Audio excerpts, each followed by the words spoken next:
हाँ, तो आज अपना ये चैप्टर कंप्लीट हो जाएगा। 3 पार्ट अपने इस चैप्टर के बनाए हैं, जो अपनी ह्यूमन ज्योग्राफी वाला चैप्टर है ये, ठीक है। ह्यूमन ज्योग्राफी जो अपनी बुक है, यानी कि जो मानव भूगोल की बुक थी, उसका चैप्टर 2 आज अपना कंप्लीट हो जाएगा। और मैं कुछ बात बता दूँ आपको कि ये चैप्टर 2 कंप्लीट हो गया, बहुत ही परफेक्ट आपको इसमें नोट्स मिल गए हैं। और इन नोट्सों को इतना परफेक्ट तरीके से आपने उतार भी लिया होगा। देखो, मैं जहाँ तक देख रहा हूँ कि खूब सारे स्टूडेंट अभी क्या कर रहे हैं, और वो एक गलत फहमी पाल के बैठे हैं। उनके दिमाग में क्या होती है कि ह्यूमैनिटी सब्जेक्ट है ना। ह्यूमैनिटीज़ का मतलब आर्ट सब्जेक्ट है, मतलब कि हमारे पास तो कला है, आर्ट्स है। और आर्ट्स स्ट्रीम वाले लोगों को क्या होता है कि मोस्टली इसमें हर तरह के लोग होते हैं। मैं आपको रियलिटी बताता हूँ। एक तो वो होते हैं जिनके परसेंटेज कम बनते हैं, बहुत परसेंटेज कम रहते हैं, तो वो आर्ट्स ले लेते हैं। उनको घर वाले कहते हैं कि आर्ट्स ले ले, मुश्किल से पास हो तो आर्ट्स ऑप्शन उनके पास बचता है। एक वो होते हैं जिनको फ्यूचर बनाना है, और जो वाकई गवर्नमेंट जॉब में जाना चाहते हैं, अपने आप का फ्यूचर मजबूत करना चाहते हैं, ज़िंदगी मतलब कहते हैं ना सफल बनाना चाहते हैं, वो भी इसके अंदर आते हैं। क्योंकि टॉप लेवल की, चाहे वो IAS हो, चाहे वो RAS हो, चाहे कोई से भी बड़ी सिविल सर्विसेज की नौकरी हो, आर्ट्स स्ट्रीम का मोस्टली सिलेबस आर्ट्स का ही होता है। इसमें main subject history, polity, geography और इकोनॉमिक्स, ये मेन सब्जेक्ट होते हैं, जो मोस्टली 70 से 80% कोर्स, 70% कोर्स कवर हो जाता है इन 3-4 सब्जेक्ट के अंदर, ठीक है।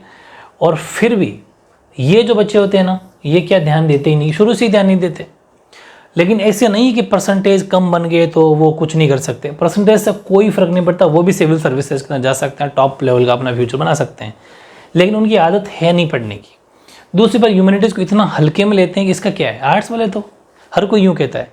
लेकिन मैं आपको दिल से बता दूँ कि आर्ट्स इतना ईजी नहीं है पढ़ना। ह्यूमैनिटी सब्जेक्ट जो होता है ना, उसको लर्न करना पड़ता है, याद करना पड़ता है, और उसकी एक टेक्निक होती है, एक सिस्टमेटिक ढंग से उसको अगर याद किया जाए तो बेहद आसान है, वरना आप कितना ही पढ़ लो आपको याद नहीं होगा। इसलिए मैं बता रहा हूँ कि मैं जिस हिसाब से आपको नोट्स बनवाता हूँ पार्ट वाइज, कि मैं पहले खुद क्या कि मैं डीपली NCERT पढ़ता हूँ, मेरे सेल्फ खुद के नोट्स बनाए हुए हैं, और उन सबको जोड़ के ही मैं आपको देता हूँ। कुछ कंटेंट जो फैक्ट है उनको थोड़ा सा कम कर देता हूँ, क्योंकि बहुत ज़्यादा तो फिर नहीं, लेकिन फिर भी बुक से तो बहुत ज़्यादा पढ़ाता हूँ मैं आपको। मैं चाहता हूँ थोड़ा NCERT के प्लस में आपको थोड़ा कंपटीशन का टच मिले, और ज़्यादा जानना हो तो आपको कंपटीशन वाले चैनल के अंदर रोज जाके जान लोगे। लेकिन इतना अच्छे तरीके से आपको प्रॉपर तरीके से पढ़ना है अभी से। एग्ज़ाम टाइम जब आ जाएगा, लास्ट के 2-3 महीने के अंदर पढ़ने वाला ख्याल छोड़ देना, फिर नहीं पढ़ाई होगी आपसे, फिर तो सिर्फ आप पासिंग मार्क लेके आओगे, ये गारंटी है, या 50-60%। इसलिए अभी से जो पढ़ेगा, रेगुलर पढ़ेगा, और मिनिमम दिन में 6 से 7 घंटे पढ़ेगा, वो तो कवर कर लेगा, वरना फिर कवर नहीं होना है। ये 6-7 घंटे आपको बिल्कुल, कौन से 6-7 घंटे के होमवर्क निकाल के 6-7 घंटे स्टडी करनी है, वरना काम नहीं चलेगा। मैं आपको बार बार कह रहा हूँ। बहुत सारे बच्चे बस फर्स्ट रोज़ ज़्यादा पढ़ेंगे, फिर कम होते चले जाते हैं, जैसा वो 10th में अपने बात की थी। और मैं गारंटी ले रहा हूँ, अगर मैं जैसा कह रहा हूँ वैसा करते गए तो इस बार मैंने आपको बता ही दिया, 90 का टारगेट नहीं है हमारा, इस बार अपना 95+ लेके चल रहे हैं अपन, और 95+ बनाएंगे, क्योंकि NCERT की जड़ खोद रखी है मैंने, वो बिल्कुल आपको उसका बेनिफिट मिलेगा, और आपको उसका बेनिफिट लेना चाहिए। और उसका बेनिफिट कब मिलेगा, जब आप मेरी सारी बात मानोगे प्रॉपर तरीके से। कैसे कि जैसे ही चैप्टर ख़त्म होता है, हर चैप्टर का आपको एक लाइव टेस्ट जो मिलता है, वो टेस्ट मैं इसीलिए तो करता हूँ कि आपको पता है कितना मुश्किल काम है ये, एक एक लाइन निकालना, फिर 4-4 ऑप्शन बनाना, हिंदी और इंग्लिश दोनों लैंग्वेज में लेना, और फिर आपके सामने रूबरू होते हैं। तो ऐसे ही थोड़ी ना टाइम है, वो सब आप ही के लिए कर रहा हूँ, ताकि एक अच्छी मतलब जैसा अपने 10th में सोचा था, वैसा ही 12th को भी बहुत टॉप करें, और 100% टॉप करोगे आप। लेकिन आपको ये मेरी सारी बातें आपको माननी है, परफेक्ट नोट्स है, इनको अच्छे से पढ़ना है समझते हुए बस मेरी, लेकिन स्क्रीनशॉट लेके नहीं छोड़ना है, आपको प्रॉपर तरीके से मेरे साथ के साथ उतारना है परफेक्टली, और फिर देखना आपका क्या रिजल्ट रहता है, ठीक है। बात करते हैं आज की टॉपिक की। छोटा सा है, ज़्यादा बड़ा नहीं है आज का वीडियो। क्वेश्चन है कि विश्व जनसंख्या की दोगुना होने की अवधि, doubling time of world population, world की पॉपुलेशन जो है वो डबल कैसे कैसे हुई, सिस्टम देखो बेहद आसान है, इससे क्वेश्चन कैसा भी आ सकता है। दूसरी बात, ये ऐसी चीज़ें हैं जो आपसे नॉर्मली ऐसे ही कहते हैं ना इंटरव्यू में पूछी जा सकती है, छोटी छोटी बातें जो आपको आगे फ्यूचर में बहुत काम आएगी। ऐसे पूछ लेते हैं कि जब मानव की जनसंख्या, ऐसा मान लो कि ह्यूमन जो पॉपुलेशन स्टार्ट हुई, तब 1 करोड़ होने में उसको 10 साल लग गए थे। शुरुआत में जब मानव की पॉपुलेशन स्टार्ट हुई थी तो 1 करोड़ पहुंचने में 10 लाख से भी अधिक वर्ष लगे थे, 10 लाख से भी अधिक वर्ष, ठीक है। फिर पॉपुलेशन बढ़ती गई, किंतु 5 अरब जब हुई, 5 अरब से 6 अरब होने में मात्र 12 साल लगे, यानी कि 1 अरब पॉपुलेशन मात्र 12 साल में बढ़ गई। ये बहुत बड़ा डेटा है, ठीक है। दूसरा मतलब ये है कि it took more than a million years more for a human population to reach the mutual 10 million. Time कितना लग गया? 10 मिलियन वर्ष, मतलब कि 1 मिलियन 10 लाख के बराबर होता है। तो 1 करोड़ होने में 10 लाख लग गए, तो 1 मिलियन हो गया, ठीक है। 10 लाख से देखिए 1 मिलियन कर लेना, ठीक है। 1 मिलियन का मतलब 10 लाख होता है, 1 मिलियन, ठीक है। 1 मिलियन है भाई, 10 नहीं है। 1 मिलियन बोल दो, चाहे 10 लाख बोल दो, आप इसको ऐसा भी लिख सकते हो, 10 लाख, वो भी सही है, कोई गलत नहीं होगा, ठीक है। LAKH lakh. But it took only 12 years, मात्र 12 साल में 5 बिलियन से 6 बिलियन पहुंच गई। एक डेटा तो आपको ये लिखना है। दूसरा, विभिन्न प्रदेशों में उनकी जनसंख्या को दोगुना होने में अत्यधिक डिफरेंस है अलग अलग जगह। मैं आपको छोटी सी बात बताता हूँ, बड़ी ध्यान से सुनना, आपको चैप्टर बड़ा समझने वाला है। कि जो डेवलप्ड कंट्री होती है, जो विकसित देश होते हैं, वो अपनी पॉपुलेशन को डबल करने में टाइम ज़्यादा लगा रहे हैं। कैसे? कि मैं अगर बात करूँ पॉपुलेशन USA की, जापान की, इन सब कंट्री जो डेवलप्ड है, सपोज उनकी पॉपुलेशन 5 लाख है, ठीक है। तो वो 10 लाख पॉपुलेशन उनकी कब होगी? तब डबल हो जाएगी। यानी कि 5 लाख से 10 लाख होने में वो टाइम सपोज लगा रहे हैं 100 साल। एक एग्जांपल लिया मैं, 100 ईयर्स। लेकिन इंडिया जैसी कंट्री जो डेवलपिंग कंट्री अभी पूरी विकसित नहीं है, वो 5 लाख अगर पॉपुलेशन 10 लाख को वो बहुत जल्दी, यानी कि मात्र 10 साल में पूरा कर रही है। तो ये चीज़ है कि इंडिया जैसी कंट्री जो डेवलपिंग है, जो विकासशील है, वो डबल जनसंख्या, डबल पॉपुलेशन करने में बहुत कम समय लगा रही है, जब जो डेवलप्ड है वो ज़्यादा समय लगा रहे हैं। इसका मतलब क्योंकि वो एजुकेटेड है, पढ़े लिखे हैं, उन्हें पता है कि ज़्यादा पॉपुलेशन में कोई फ़ायदे वाली बात नहीं है, ये चीज़ है। तो विभिन्न प्रदेशों में उनकी सब डिफरेंट है। कैसे? कि विकसित देश विकासशील देशों की तुलना में अपनी जनसंख्या को दोगुना करने में अधिक समय लगा रहे हैं। देख लो, अपने 100 साल लगा रहे हैं, जबकि भारत 10 साल में डबल कर लेता है, ठीक है। जबकि जनसंख्या की अधिकतर वृद्धि विकासशील विश्व में हो रही है, जबकि जनसंख्या की ज़्यादा वृद्धि कहाँ हो रही है? जो डेवलपिंग कंट्री वहाँ पर ज़्यादा हो रही है। यानी कि there is a great variation among regions in doubling their population. Developed countries take more time to double their population as compared to developing country. Most of the population growth, ज़्यादातर population growth कौन सी country के अंदर हो रही है? जो developing world है वहाँ पर हो रही है।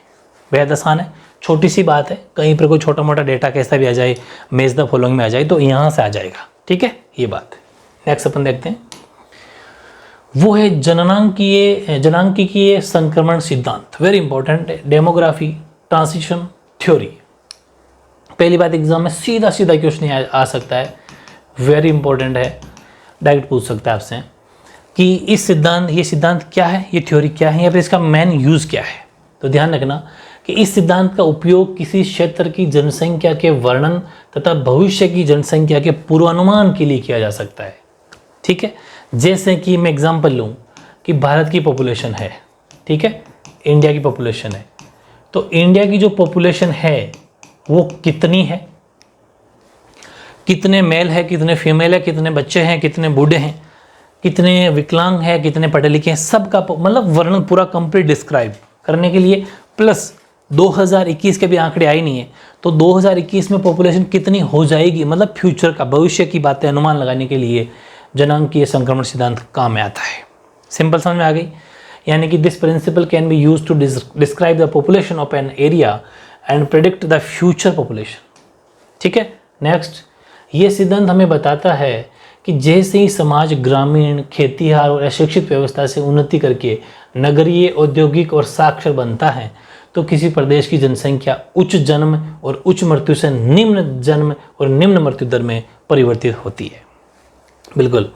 The theory tells us that about soon as the society progress from rural, agricultural and uneducated system to urban, industrial and literate, then the population of a state changes from high birth and high death to low birth and low death. कहने का मतलब ये है, यही हमें ये बताता है कि हमारी जो पॉपुलेशन है कितनी पढ़ लिख गई, कितनी शिक्षित हैं, एजुकेटेड हैं, कितने लोग ऐसे हैं जो अभी भी खेती बाड़ी कर रहे हैं, कितने लोग ऐसे हैं जो बिज़नेस करना शुरू कर दिया, कितने लोग ऐसे हैं जो शहरों में आ गए हैं। इन सब से ये पता चलता है कि जो हमारी पॉपुलेशन है जो, क्योंकि देखो अगर हम पढ़ लिख गए ना, हम एजुकेटेड हो गए, हम अगर शिक्षित हो गए, हम अच्छा काम करने लग गए, शिक्षित हो गए, काम करने लगे, एजुकेशन मिलने के बाद नौकरी भी लग जाएगी, तो अगर वैसे हो गए, अगर हम प्रोग्रेस कर गए, शहरों में आ गए तो लाइफस्टाइल चेंज हो जाएगी, शहरों के अंदर फैसिलिटी भी ज़्यादा है, तो हमारी जो जन्म दर है ना, उच्च जन्म और उच्च मृत्यु से निकल के हम निम्न जन्म और निम्न मृत्यु में चेंज हो जाएंगे।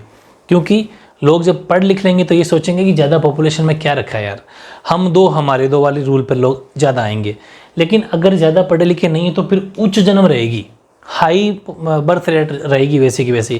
क्योंकि आप देख लो गांव के अंदर लोग, क्योंकि बच्चे वो ज़्यादा हैं शहरों की तुलना में, पर पर्सन के हिसाब से अगर देखोगे आप, तो गांव में लोगों की 4-4, 5-5, 6-6 लोग हैं, 6-6 बच्चे हो जाते हैं, क्योंकि वो उस हिसाब से ज़्यादा वो एजुकेटेड है नहीं, सिस्टम समझते नहीं। हालांकि आजकल तो काफ़ी सुधार हो गया, लेकिन सिटीज़ में लोग जो जिनके पास एजुकेशन है वो इस चीज़ को फॉलो करते हैं, और वहाँ पर हमारी फिर क्या हो जाएगी, निम्न यानी कि लो डेथ हो जाएगी और लो बर्थ रेट हो जाएगी, ये ध्यान रखना, ठीक है। और ये परिवर्तन अवस्थाओं में होते हैं जिन्हें सामूहिक रूप से जनांकीय चक्र के रूप में माना जाता था। ये सिद्धांत है, इन सब चीज़ों का पता लगाने के लिए सिद्धांत का यूज़ है, ठीक है। तो these changes occur in stages which are collectively known as demographic cycle. इसको डेमोग्राफिक साइकिल के नाम से भी जाना जाता है, यानी कि जनांकीय चक्र। एग्जाम ये भी आ सकता है जनांकीय चक्र क्या है, तो भी लिख देना, यही आंसर होगा इसका, ठीक है। नेक्स्ट, ये इसी का है, मैंने एक चार्ट बनाया आपको एग्जाम के अंदर ऐसा कैसा बना के आना है।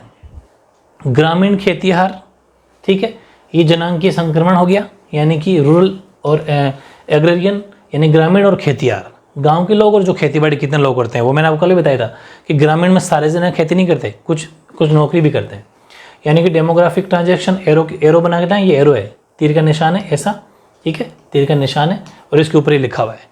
नेक्स्ट है नगरीय औद्योगिक, नगरीय कौम औद्योगिक, अर्बन और इंडस्ट्रियल।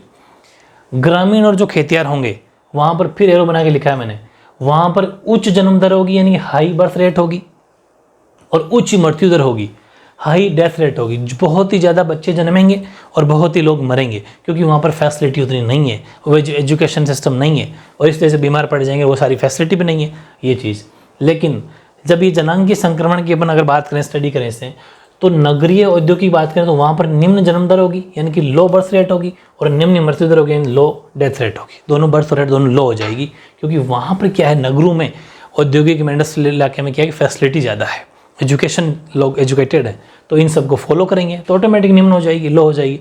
ये चार्ट भी आपको उसी जनांकीय के अंदर ही बनाना है, ठीक है, नेक्स्ट पेज में ये, ठीक है। तो नेक्स्ट अपन मैं बात करूँ उसी की अवस्थाएं, अभी क्वेश्चन पूरा नहीं हुआ है। हेडिंग है जनांकीय संक्रमण सिद्धांत। पहले अपन 3-4 लाइन लिख ली, फिर वो चार्ट डायग्राम बना दिया। अब इसकी 3 अवस्थाएं हैं, जनांकीय संक्रमण सिद्धांत की 3 अवस्थाएं हैं, वेरी वेरी इंपॉर्टेंट।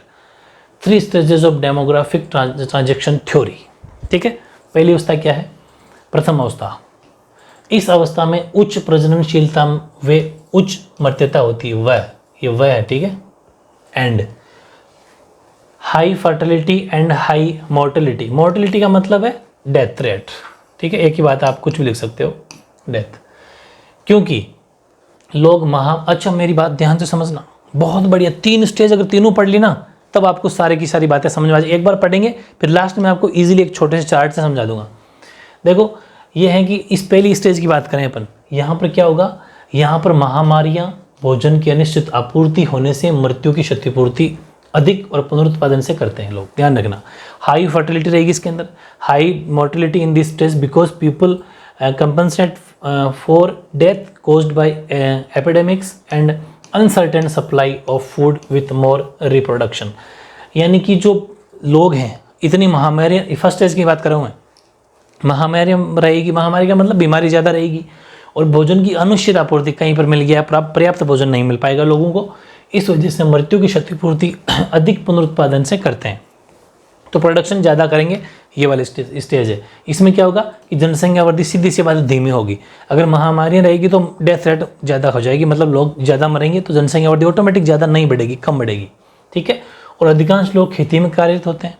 पहली स्टेज की बात करें अपन, पहले में लोग मोस्टली खेती बाड़ी करेंगे, जहाँ बड़े परिवारों को परिसंपत्ति माना जाता है। जो बड़े परिवारों को परिसंपत्ति माना जाता है, क्यों? क्योंकि बड़े परिवारों को परिसंपत्ति क्यों माना, यानी बताता हूँ मैं आपको।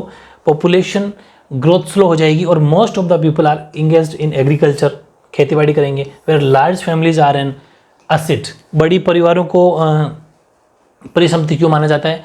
क्योंकि जिस फैमिली के अंदर सपोज 10 मेंबर है, पूरी बात को समझना, जिस फैमिली में 10 अगर मेंबर होंगे तो लोग क्या सोचेंगे? जो पहले के लोग सोचते थे कि बढ़िया है ना 10 लोग खेत में काम करेंगे, तो वहाँ पर क्या होगा कि वही जो जितना बड़ा परिवार है वही संपत्ति है, लोगों की नंबर, इसीलिए तो जनसंख्या गाँव के अंदर बढ़ती है, क्योंकि खेतीबाड़ी करने के हिसाब से लोग बच्चे ज़्यादा पैदा कर लेते हैं या फिर ऐसा मानो परिवार बड़ा कर लेते हैं। तो जिसमें ज़्यादा मेंबर होंगे वही उनकी असेट है, वही परिसंपत्ति माना जाता है।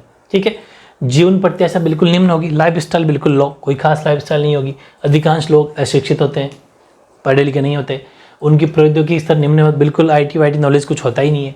और 200 वर्ष पूरे विश्व के सभी देश इसी अवस्था में थे। वेरी वेरी इंपॉर्टेंट, 200 साल पहले पूरा वर्ल्ड इसी स्टेज से गुजरा है। ध्यान रखना, life expectancy is low, most of the people is illiterate, मतलब पढ़े लिखे नहीं होंगे, and technology level is very low. 200 years ago all countries of world were in this stage। बात कर रहे हैं 3 स्टेज की, ये है आज से 200 साल पहले की, समझ में आ गई? ऐसी अवस्था में हम थे, हम पूरा संसार ही था। अब मैं बात करता हूँ सेकंड स्टेज, आपको तीनों पढ़ोगे तब समझ में आएगी सारी बात। द्वितीय, सेकंड स्टेज, ये क्या है? इस अवस्था में प्रारंभ में प्रजननशीलता ऊंची बनी रहती है। ठीक है, यानी कि फर्टिलिटी जो है वो इसमें हाई रहती है, remains high in the beginning of this stage. क्यों रहती है? किंतु ये सब समय के साथ में फिर धीरे धीरे घटती चली जाती है। स्टार्टिंग में तो ज़्यादा रहेगी, 200 साल तक तो फर्स्ट स्टेज, उसके बाद में यहाँ पर भी स्टार्टिंग में तो ऐसा लग रहा है कि जैसे बहुत ज़्यादा प्रजनन, लेकिन धीरे धीरे लोग एजुकेशन आ जाएगा, इसके अंदर पढ़ाई लिखाई आ जाएगी, थोड़ी हेल्थ की, स्वास्थ्य की सुविधाएं व्यवस्था बन जाएगी, तो लोग समझदार हो जाएंगे, पढ़े लिखे हो जाएंगे, तो पॉपुलेशन धीरे धीरे कम हो जाएगी। ठीक है, समय के साथ घटती भी जाती है। ठीक है, यानी कि but it all decreases with time, समय के अनुसार वो जो प्रजनन क्षमता है, जो फर्टिलिटी रेट है, वो धीरे धीरे डाउन होती चली जाती है, और ये अवस्था घटी हुई मृत्यु दर के साथ आती है। ठीक है, मृत्यु दर कम हो जाएगी इसमें। फर्स्ट में मृत्यु दर यानी कि डेथ रेट ज़्यादा होगी, क्योंकि वहाँ पर पढ़े लिखे लोग नहीं है, महामारी बीमारी ज़्यादा है, लेकिन यहाँ पर क्या है, यहाँ पर मृत्यु दर, डेथ रेट कम होगी, क्योंकि स्वास्थ्य संबंधी सेवाएं जो मिल रही है लोगों को वो थोड़ी अच्छी मिलेगी। यहाँ पर अपन सेकंड स्टेज की बात करें, स्वास्थ्य संबंधी दशाओं में स्वच्छता में सुधार के साथ में मृत्यता यानी कि डेथ में भी कमी आती है। इस अंतर के कारण जनसंख्या में होने वाला शुद्ध योग उच्च होता है। तो ऐसी स्थिति में थोड़ी सी पॉपुलेशन तो बढ़ेगी, लेकिन वो शुद्ध होती है, प्योर। पहली स्टेज में क्या है, पॉपुलेशन बढ़ेगी लेकिन मरने वाली भी संख्या बहुत ज़्यादा है, जन्मने वालों की भी संख्या बहुत ज़्यादा है, लेकिन मरने वालों की अगर संख्या ज़्यादा है ना, तो फिर वो प्योर नहीं है, वो शुद्ध पॉपुलेशन नहीं है फिर वहाँ पर, क्योंकि मृत्यु दर हमेशा कम होनी चाहिए। वही देश एक डेवलप्ड कंट्री है जहाँ पर मरने वालों की संख्या कम हो, वरना मरते कब है, जब फैसिलिटी नहीं मिलती। जब फैसिलिटी नहीं है तो फिर इसका मतलब उस देश का डेवलप कहाँ हो रहा है, वो विकास उसका हो ही नहीं रहा। वही चीज़ है, इस सेकंड स्टेज में स्वास्थ्य सब दशाएं थोड़ी ठीक हो जाएगी, इसलिए पॉपुलेशन भी ठीक ठाक बढ़ेगी, लेकिन प्योर बढ़ेगी, शुद्ध योग उच्च होता है। ठीक है, तो ध्यान रखना, in health related conditions mortality decreases with improvement in sanitation, because of this gap the net addition ठीक है to population is high. Very important बात है। तीसरी स्टेज समझो, फिर बात समझ में आएगी। अच्छा, एक बात और बता दूं, जितने भी विकासशील देश हैं, जितने भी विकासशील देश यानी कि जितनी भी डेवलपिंग कंट्री है, डेवलपिंग कंट्री, वो इसी स्टेज का हिस्सा है अभी। ये बात आप समझ लेना, जितने भी डेवलपिंग कंट्री है वो इसी स्टेज का हिस्सा है। मतलब भारत भी अभी इसी स्टेज से है। ठीक ठाक स्टार्टिंग में हम बहुत ज़्यादा पॉपुलेशन थे, आजकल धीरे धीरे पॉपुलेशन ठीक हो रही है, लोग समझते हुए चल रहे हैं, स्वास्थ्य संबंधी सेवाएं भी ठीक ठाक हो रही है। तो ध्यान रखना, जितने भी विकासशील देश है वो द्वितीय अवस्था, सेकंड स्टेज से गुजर रहे हैं। ठीक है, अब लास्ट है वो है विकसित की, डेवलप्ड कंट्री। जितने भी डेवलप्ड हैं, वेल डेवलप्ड, ठीक है, जो मतलब कि विकसित, हाँ, जितने भी विकसित देश हैं, विकसित देश, डेवलप्ड कंट्री, वो इसके अंदर आ जाती है। इस अवस्था में प्रजननशीलता और मृत्यता दोनों अधिक घट जाती है। जनसंख्या या तो स्थिर हो जाती है या तो फिक्स हो जाती है, या फिर मंद गति से बढ़ती है। वेरी इंपॉर्टेंट बात समझो, क्या कहा, फर्टिलिटी जो रेट है और मोर्टेलिटी रेट दोनों ही कम हो जाती है। कैसे कि सपोज किसी एक पॉपुलेशन, किसी एक देश की पॉपुलेशन 1 करोड़ थी, अब हुआ क्या, जन्मे कितने, सपोज मान लेते हैं जन्मे 1 लाख, ठीक, और मरने वालों की संख्या भी मोस्टली लगभग बराबर या फिर कम हो गई, ऐसा मान लो 90,000, ठीक है। 1,00,000 जन्मे, मरने वालों से 90,000। ये 90,000 भी वैसा नहीं कि भाई कोई कारण मरोज में ये बूढ़े होके मर सकते हैं, ऐसा कारण। तो यहाँ पर मात्र 10,000 पॉपुलेशन बढ़ी। तो ध्यान रखना, इसमें डेथ रेट और बर्थ रेट दोनों डाउन जाएगी। तो इस वजह से पॉपुलेशन या तो फिक्स हो जाएगी 1 करोड़, तो या तो 1 करोड़ रहेगी, या फिर धीरे धीरे बढ़ेगी। 1 करोड़ के ऊपर 10,000 बढ़ी, कभी 15,000 बढ़ी, तो उससे कोई फर्क नहीं पड़ता, उतनी तो बढ़ सकती है। लेकिन 1 करोड़ से सीधी 2 करोड़ हो गई तो फिर वो गलत है। इसलिए ये डेवलप्ड कंट्री के अंदर होता है ऐसा कि यहाँ पर जनसंख्या प्रजननशीलता और मृत्यता, यानी कि फर्टिलिटी और मोर्टेलिटी दोनों ही डाउन चली जाती है, और या तो पॉपुलेशन फिक्स हो जाती है या फिर बिल्कुल स्लोली, यानी कि पॉपुलेशन आइदर स्टैग्नेट एंड या फिर grows at a slow rate, या तो धीरे धीरे बढ़ेगी या फिर एक फिक्स हो जाएगी। ऐसा क्यों होता है कि जनसंख्या नगरीय और शिक्षित हो जाती है। मोस्टली लोग शहरों में जब चले जाते हैं तो वो और वहाँ पर शिक्षित हो जाते हैं, ये 2 कारण है। तथा उसके पास तकनीकी ज्ञान हो जाता है, तो सीधी सी बात है वो लोग ये सोचेंगे ज़्यादा पॉपुलेशन में कोई फ़ायदा नहीं है, ठीक है। ऐसी जनसंख्या विचारपूर्वक परिवार के आकार को नियंत्रित करती है। जो विचार करते हैं, जो सोचते हैं, समझते हैं, वैसी फैमिलियाँ तैयार होती है तीसरी स्टेज में। और ये हैं डेवलप्ड कंट्री की बात। ध्यान रखना, एग्जाम में क्वेश्चन आ सकता है कि तीसरी अवस्था कौन से देश की ओर इशारा करती है, या फिर तीसरी अवस्था में कौन से कंट्री आते हैं, तो आप लिखेंगे विकसित देश, डेवलप्ड कंट्री। ध्यान रखना, मेरा समझाना हाथ है, ध्यान से सुनना आपको जरूरी है, ठीक है। The population becomes urban and educated and has technical knowledge. The AC population नहीं है, यहाँ पर मिस्टेक है। The population thoughtfully control the size of family, ठीक है। यानी कि जो ऐसे सोच हो, विचारपूर्वक फैमिली, ठीक है, विचारपूर्वक फैमिली, उनके लिए ये जो है वो थॉटफुली जो फैमिलियाँ हो उनके लिए ये एक अच्छा थर्ड स्टेज के अंदर आते हैं, ठीक है। तो वेरी इंपॉर्टेंट है, तीनों अवस्थाएं अपन ने पढ़ ली, जो आपने समझ भी ली होगी, ठीक है। नेक्स्ट क्वेश्चन है आपका ये कि विश्व में, ये आपकी बुक की जो लास्ट चैप्टर में लास्ट में वहाँ पर क्वेश्चन दे रखा था कि विश्व में उच्च जनसंख्या घनत्व वाले अनेक क्षेत्र ऐसा क्यों होता है। जो चैप्टर के लास्ट में एंड में क्वेश्चन होता है ना, वो वाला ये कि देयर आर मेनी रीजन। देखो मोस्टली नोट्स के अंदर कवर हो जाएंगे, और जो क्वेश्चन नहीं आएगा अपने नोट्स के अंदर वो मैं ले लूँगा इसके अंदर। बस नोट्स के अलावा आपको कुछ नहीं पढ़ना है, नोट्स के बाद कुछ नहीं जाएगा, ये बहुत बड़ा चैलेंज है, ठीक है। तो ध्यान रखना, विश्व में उच्च जनसंख्या घनत्व वाले अनेक क्षेत्र हैं, ऐसे क्यों, मतलब ऐसे बहुत सारी जगह हैं विश्व में, वर्ल्ड में, वहाँ जहाँ पर हाई डेंसिटी है। क्या कारण है, हालांकि आप समझ गए होंगे, क्योंकि वहाँ पर अपन ने चैप्टर पढ़ लिया था कि कहीं पर हाई डेंसिटी है तो उसका मतलब ये है कि वहाँ पर वेल फैसिलिटी है, वहाँ का कल्चर चाहे सोशल इकोनॉमिक सारी तरीके से आर्थिक, राजनीतिक और सांस्कृतिक सारी सुविधाएं वहाँ पर अगर हैं तो सीधी सी बात है पॉपुलेशन वहाँ पर ज़्यादा रहेगी। यानी कि विश्व जनसंख्या के वितरण को मुख्यतः भौगोलिक, आर्थिक और सामाजिक और सांस्कृतिक ये 4 कारक प्रभावित करते हैं। मतलब कि the distribution of population in the world mainly influenced by geographical, economic and socio cultural factors. ये 4 फैक्टर ऐसे हैं जो किसी भी पॉपुलेशन को, किसी भी वर्ल्ड की पॉपुलेशन को, विश्व की जनसंख्या को डिस्टर्ब करते हैं, प्रभावित करते हैं। और अगर ये अच्छे हैं, अगर ये उनके अनुकूल हैं, ये उनके फेवर में है, तो सीधी सी बात है वो पॉपुलेशन डेंसिटी ज़्यादा होगी, जनसंख्या घनत्व ज़्यादा होगा, ठीक है। अतः जिन क्षेत्रों में इन कारकों की अनुकूलता अगर हो वहाँ जनसंख्या का सघन बसाव, यानी कि सघन बसाव में ज़्यादा लोग रहेंगे या फिर ज़्यादा जनसंख्या घनत्व पाया जाता है, ठीक है।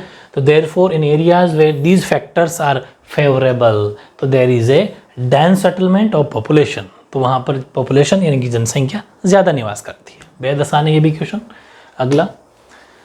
अगला वेरी इंपॉर्टेंट है, 1 मार्क्स में क्वेश्चन आ सकता है, मतलब डीपली मैंने बिल्कुल खोद दिया है आपकी एनसीईआरटी बुक्स को।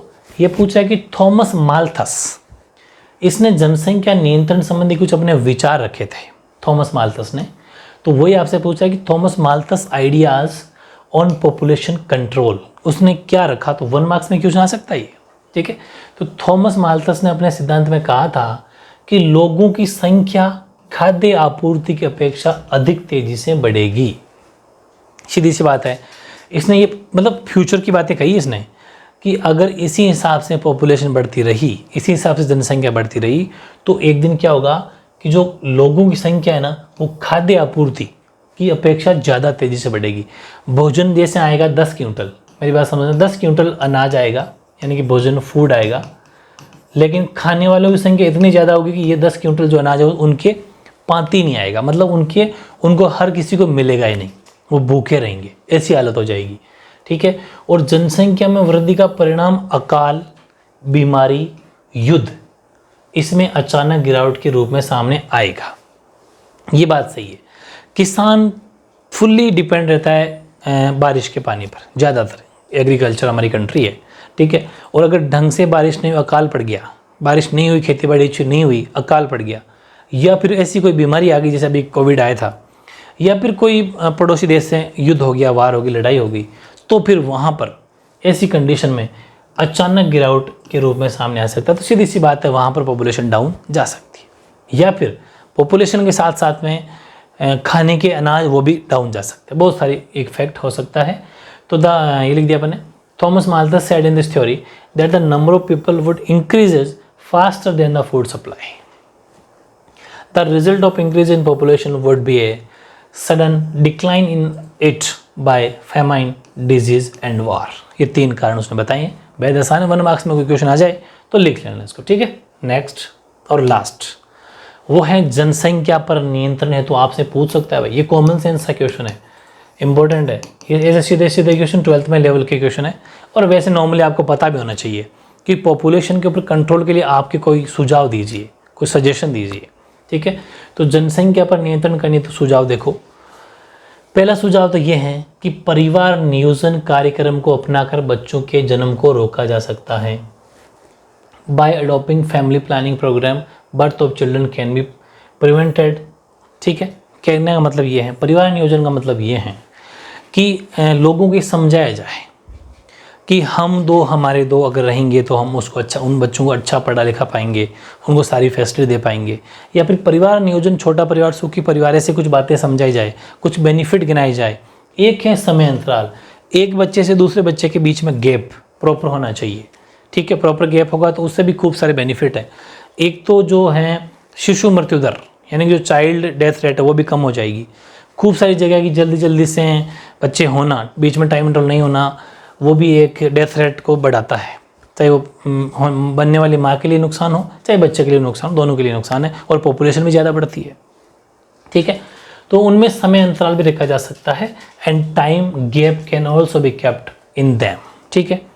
और क्या करना पड़ेगा इसके लिए, परिवार नियोजन कार्यक्रम का प्रचार करो तथा गर्भ निरोधकों की सुगम उपलब्धता उपलब्ध करवाओ। परिवार नियोजन कार्यक्रम का जैसे कि ऑपरेशन सिस्टम कि ऐसे कार्यक्रम चलाओ, उनका प्रचार प्रसार करो, बेनिफिट बताओ उनको कि पुरुष नसबंदी कराने से ये बेनिफिट है, ऐसे ऐसे शरीर सही रहता है वगैरह वगैरह, बहुत सारी बातें ऐसी है। और गर्भ निरोधक जो होते हैं बीच में गैप ले सकते हैं। ठीक है। ऐसे कुछ प्रोटेक्शन यूज़ किए जाएँ तो उससे भी सुगम उपलब्धता आवश्यक है। ठीक है। तो for this promotion of family planning programme and easy availability of contraceptives necessary, it is also necessary to generate public awareness to have small families। छोटी फैमिली के कुछ फ़ायदे गिनाए जाए उनको। और the importance of small family can be explain to the people to public awareness. ऐसे बहुत सारे जागरूकता के प्रोग्राम चलाए जाए जिससे परिवार का महत्व, छोटे परिवार का जो महत्व है वो समझाया जा सके। तो लोगों में थोड़ी जागरूकता आएगी, लोग पढ़ेंगे लिखेंगे। खूब लोगों को ये पता ही नहीं है कि ऐसा कुछ करना चाहिए, गांव के अंदर ऐसी हालत है। ठीक है। तो उनको अगर सुझाव दिए जाएंगे कि छोटा परिवार से ये फ़ायदे हैं, आराम से आप पढ़ा लिखा पाओगे, आपके पास इनकम अगर 10,000 रुपये महीना है या फिर 5,000 रुपये महीना है तो बताओ आप इतने बच्चों को कैसे पढ़ा पाओगे, सही तरीके से नहीं पढ़ा पाओगे तो फिर ज़्यादा बच्चे करके क्या करोगे। तो ये बहुत सारी बातें ऐसी हैं जो उनको सुझाव दिए जा सकते हैं, तो कंट्रोल हो सकता है। तो ये 2-3 सुझाव मैंने आपको लिख दिए हैं, और भी आपके मन में और आते हो तो आप ऑनवर्ड्स लिख सकते हो, कोई बड़ी बात नहीं है। ठीक है। इस तरीके से अपना बहुत ही प्यारा सा जो चैप्टर था वो कंप्लीट हो गया। अब अपन क्या करेंगे, इसका आप करेंगे टेस्ट। शॉर्ट नोट्स की तो इसमें देख लूँगा मैं, ज़रूरत पड़ी तो हर चैप्टर के बाद में शॉर्ट नोट्स तो क्या होते ही हैं, वो एक वीडियो डाल दूंगा और उसके बाद आपका टेस्ट हो जाएगा शानदार तरीके से। टेस्ट की इन्फॉर्मेशन मैं आपको दे दूंगा कैसे न करके, तो फिर आपको उस अकॉर्डिंग टेस्ट आपको देना है। ठीक है। तो ये अपना चैप्टर आज हो गया कंप्लीट। ओके।